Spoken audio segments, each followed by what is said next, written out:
In the world of Demon Slayer, there exists a terrifying duo of siblings that hold a significant position among the upper ranks in the 12 Kizuki, a group of powerful demons. Hello and welcome to today's video where we'll be talking about some of the hidden truths you might not know about the upper rank 6 Gyutaro and Daki. But before we delve into their life and story, let's first talk about their appearances. Starting off in Gyutaro's demon form, he appears tall and muscular, with grayish skin covered in black dots. His body is oddly shaped, with strong muscles on his upper body and legs, but a skinny waist and a strange pelvis angle. His eyes were narrow and slanted towards at the sides, with green and red colors and orange sclera. The words upper rank and 6 were marked on them as well. Gyutaro had some messy hair that turned green at the top, with some uneven bangs. His body and face had dark spots and water-like patterns, and he wore some loose blue pants and decorated himself with 7 pieces of red cloth, 1 around his neck and 3 on each arm instead of conventional shirt or shoes.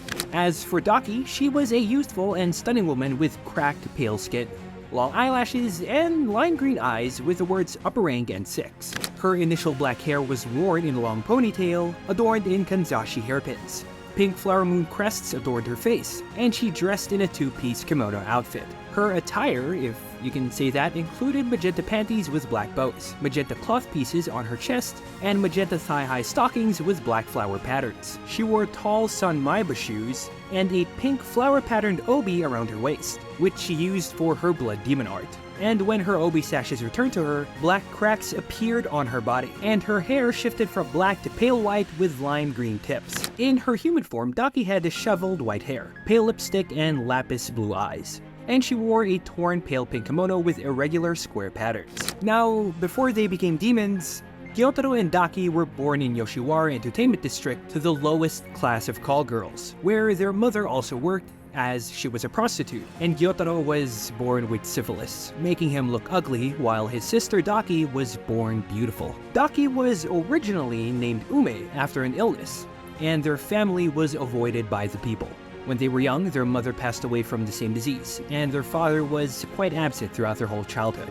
Gyutaro grew up in poverty and despair, but found solace with his lovely sister by his side, and despite his appearance, he learned to embrace himself. And Daki quickly gained fame in the entertainment district and was destined to become a wealthy oiran. And it was only when Daki was born, also known as Ume, that Gyutaro found a reason to live. He took on the role of her protector and guardian, and he viewed her as his source of pride and happiness. And despite how people reacted to his appearance, her beauty made him forget about their disgust, at least on the surface. After their mother's death, Gyutaro realized his powers in fighting, and he became fiercely overprotective of Ume, teaching her survival skills. Gyutaro then became a debt collector, enjoying the feeling of being feared because of his ugliness. And it was through that his insecurity vanished, and he took pride in his appearance. And as he was starting to believe that they could live a better life, tragedy struck when his sister was threatened by a samurai. Ume had apparently struck the samurai's eyes and blinded him while he was working, and during his absence, Gyutaro wasn't there to protect Ume, so she was tied up, burned alive, and left to die in a ditch. Discovering her burnt body filled Gyutaro with rage, leading him to kill the samurai and the brothel owner responsible. And now, desperate for help, Gyutaro carried Ume's burnt body around town but found no one. Gyutaro, exhausted, collapsed, and just when they thought they'd lost it all, they were then found by Doma, the Upper Moon 6 at the time, who offered to turn them into demons. Now, you'll notice that the demon siblings weren't actually turned into demons directly by Muzan. It was Doma who offered his blood to Gyutaro and Daki, making them into powerful monsters that quickly ascended to the ranks of the 12 Kizuki, sustaining themselves by changing their identities over hundreds of years, lurking in the Flower Street, focusing on eating beautiful women. So it goes without saying that Gyutaro's human life was pretty harsh, growing up in abject poverty and enduring a lifetime of suffering. Due to his unattractive appearance as a human, Gyutaro harbored a deeply warped perception of the world. He was filled with bitterness, envy, and resentment towards those who led better lives than him. So much so that his bitterness manifested in a twisted habit of initially praising a person's positive traits before brutally attacking them, exemplified in his encounter with Tengen Uzui. And in Gyutaro's eyes, his past hardships justified his belief in taking from those who had more than him, a conviction that he held constantly even after being transformed into a demon by Doma alongside his sister. Even in death, Gyutaro remained unapologetic about his transformation into a demon, expressing no regrets and vowing to embrace demonhood repeatedly if reincarnated. And with over a century of existence and a tally of 22 Hashira slain, Gyutaro was quite arrogant and overconfident in battle, often underestimating his opponents and reveling in their suffering, as most demons are. His sadistic nature was evident in his torment of Tanjiro and his delight in the latter's failures. But despite his flaws, Gyutaro harbored a genuine love for his younger sister, Ume, whom he raised alone after their mother's death. He doted on her, indulging her every whim, but his love didn't prevent him from lashing out at her in moments of frustration. But despite their loud relationship, Gyutaro's bond with Ume remains unwavering, which is a rare glimpse of humanity in his otherwise twisted existence. Now, let's talk about Daki's outrageous demon life. After many years as a demon, Daki had earned a fearsome reputation for her cruelty, so much so that her elders referred to her as the horrific Hime,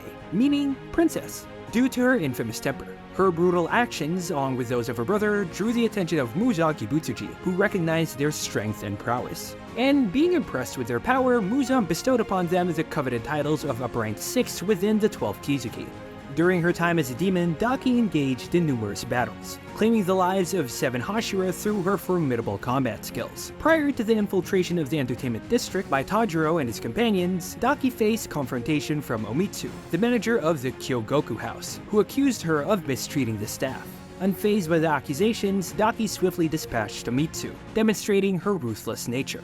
And later on, Daki encountered Musa Kibutsuji himself, who commended her on her newfound strength and cautioned her against complacency. And acknowledging her as a valuable asset, Muzan expressed his high expectations for Daki as a special demon under his command. And now that we're done with appearances and backstories, let's talk about Gyutaro and Daki's blood demon art. Gyotaro's blood demon art is blood manipulation, and this grants him the ability to control his blood in various ways. He can generate blood from his own flesh or open wounds, and his regenerative abilities ensure a near infinite supply. In combat, Gyutaro forms sharp sickle-shaped blades from his blood, capable of high-speed attacks. He then manipulates these blades with precision, altering their trajectory mid-flight or shaping them as needed. Additionally, Gyutaro coats his blood slashes with a deadly poison, making even a scratch potentially lethal. His tactical prowess allows him to overwhelm opponents like Tengen and fend off multiple attackers. The durability of Gyutaro's blood is quite remarkable, as it can withstand direct strikes and form protective shields or devastating torrents of razor-sharp blood. Overall, Gyutaro's blood demon art is a formidable weapon, combining precision, lethality, and versatility in battle. Now let's go ahead and move on to Daki's blood demon art, which is sash manipulation.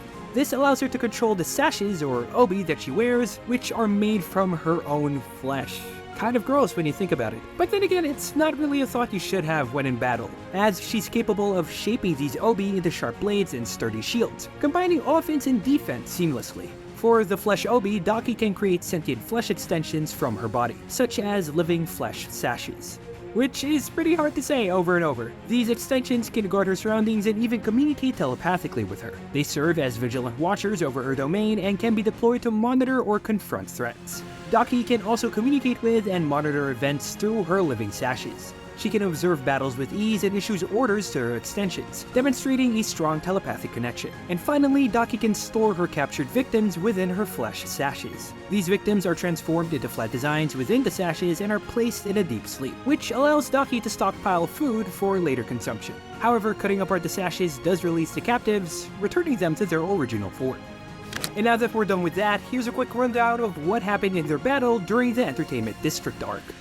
Daki disguised herself as an Oiron, and she moved gracefully through the bustling district, with her attendants trailing behind her like silent shadows, and with practiced ease, slipped past the watchful gaze of Tengen Uzui, with her presence going unnoticed during the ensuing chaos.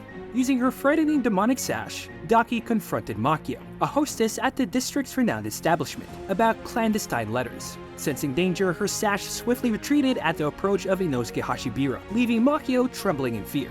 Later on, Daki appeared behind Zenitsu Agatsuma as Warabi-hime, whose timid demeanor irked her to no end. And with the flick of her wrist, she unleashed her fury upon the unsuspecting youth, with her obi slashing through the air like deadly serpents. And despite Zenitsu's valiant efforts to intervene, he was no match for Daki's relentless onslaught. And as the dust settled and the chaos subsided, Daki's anger simmered beneath the surface. with her thoughts consumed by the thoughts of vengeance against her enemies. In a calculated move, she targeted Koinatsu, a young woman soon to be wed, with intentions far more sinister than mere jealousy. However, her plans were thwarted when Tanjiro Kamado, a determined demon slayer, crossed her path. Their encounter sparked a fierce confrontation, with Tanjiro boldly challenging Daki's authority and demanding justice for Koinatsu.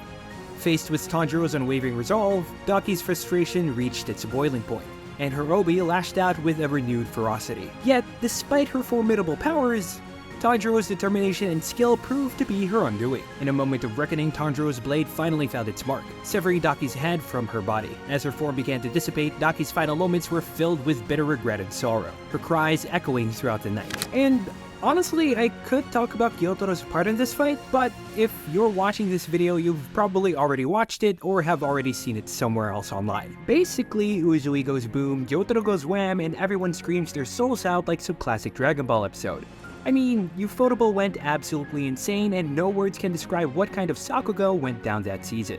But in the aftermath of the battle, amidst the fading echoes of their strife, Gyutaro and Daki found themselves confronted with the ghosts of their past. In a poignant exchange, they sought solace in each other's embrace, a fleeting moment of redemption amidst the darkness that had already consumed them. And together, they embarked on their final journey, leaving behind a tumultuous legacy of their demon lives. Some other side notes here: when asked how it felt to be killed by a user of sound breathing, Daki states that while she respects Uzui for his strength, claiming that he was a real ninja through and through, she still really hates him. And here's some other facts that you might not know about Gyutaro and Daki. Did you know that the name Gyutaro is a Japanese slang term for gigolo? Gyutaro shares similarities with the Kaza in that both harbored self-hate and resorted to extortion before becoming demons. Even more so when you realize that Gyutaro also tried to recruit Tanjiro the same way that a Kaza did for Rengoku, even having more similarities with Tanjiro as they are both older brothers looking after their younger sisters, Nezuko and Daki. However, unlike Tanjiro, Gyutaro is violent and ruthless, envious of those leading better lives and willing to slaughter them. And he represents what Tanjiro could have become if he had encountered a demon instead of Kyu Tomioka.